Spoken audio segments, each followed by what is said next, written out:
अस्सलाम वालेकुम व्यूवर्स, कैसे हैं आप सब लोग। उम्मीद है खैरियत से होंगे। अल्लाह पाक आप सब लोगों को खुश रखे, आबाद रखे, अपने हिफ्ज़ अमान में रखे, आमीन या रब्बुल आलमीन। तो व्यूवर्स, आज मैं आपके लिए लेकर आई हूँ होममेड रूह अफ़ज़ा की रेसिपी।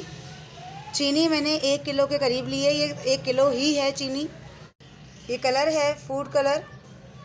इसको मैंने चंद ड्रॉप्स लिए हैं और बाकी जब हम बनाएंगे उस वक़्त जितनी कमी होगी हम इसको तभी इतना और मज़ीद डालेंगे।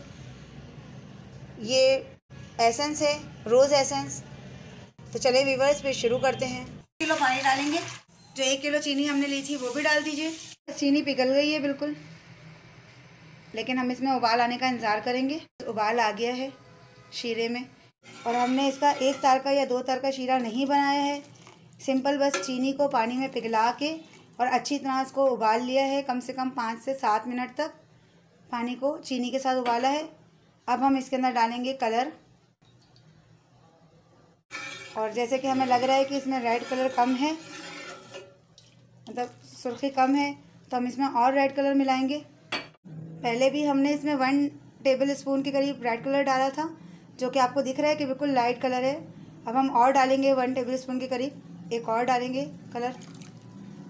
इसको हमने डार्क करना है। रेड कलर हमने इसमें आस्ता आस्ता मिलाना है, जितना इसका कलर की रिक्वायरमेंट है उतना ही हमने कलर डालना है।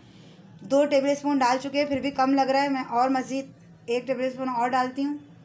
1 टेबल स्पून मैंने और डाल दिया है कलर, बस बहुत है। अब हम इस कलर के साथ शरबत को थोड़ी देर पकाएंगे।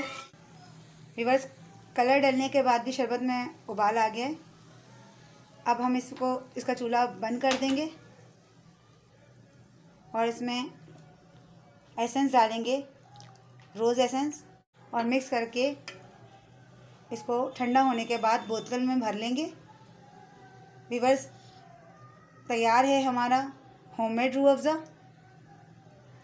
इसकी खुशबू भी बता रही है कि ये बहुत ज़्यादा अच्छा बना है, और कलर तो आपके सामने ही है। व्यूअर्स, अगर मेरी वीडियो अच्छी लगे तो इसे लाइक करें, सब्सक्राइब करें, शेयर करें, बेल नोटिफिकेशन को ऑन करें। कमेंट बॉक्स में ज़रूर बताइए कि मेरी वीडियोस आपको कैसी लगती हैं।